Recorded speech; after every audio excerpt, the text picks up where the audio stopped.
Hey loves! So I wanted to make a video because it has been a long time and I've been meaning to, it's bad. So let's get right into it. So I've been working as a new nurse for a month and a half now and I absolutely love it.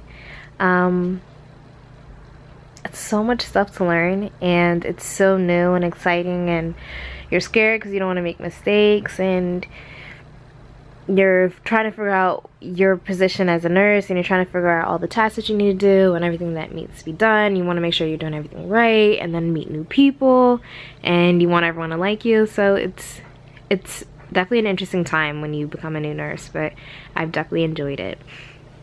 So as you guys know, I started working at an urgent care facility and it is absolutely great. I was lucky enough to find one that is minutes from my house. Like, I could walk there if I wanted to.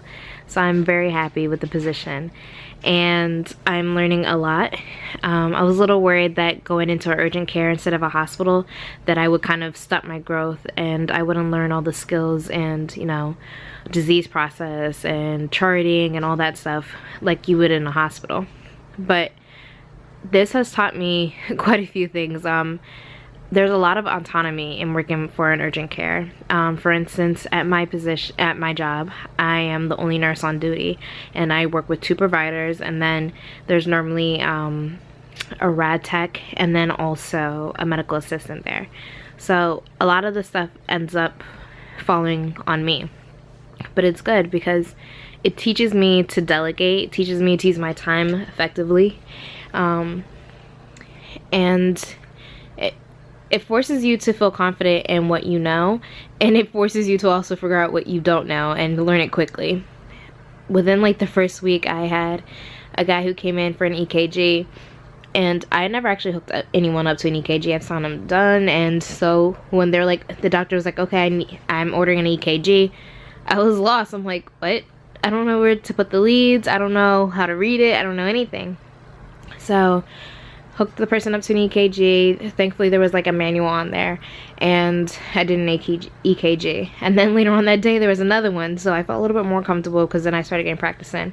But by the end of the day, I was on Google. I was looking for all the placements on the leads, where things need to be exactly, and I started to brush up again on my dysrhythmias. Although I am ACLS certified, when you don't practice it often, it's easy to forget rhythms.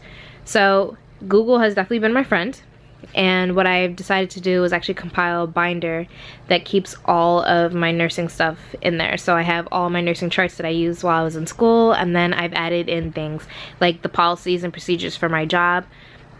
That's one thing I would definitely say. Any new nurse, once you start a position, get a binder and put all the policy and procedures in there, so that way if you ever have to do anything, you're able to reference it quickly. And so after doing the EKGs, looked it up, got a picture of how the leads go on there, and then I practiced a few times, and then I asked to practice on my coworkers so that I could make sure that I was doing it properly. So that was one thing that I learned very quick. The next thing that I was worried about was doing blood draws and IVs,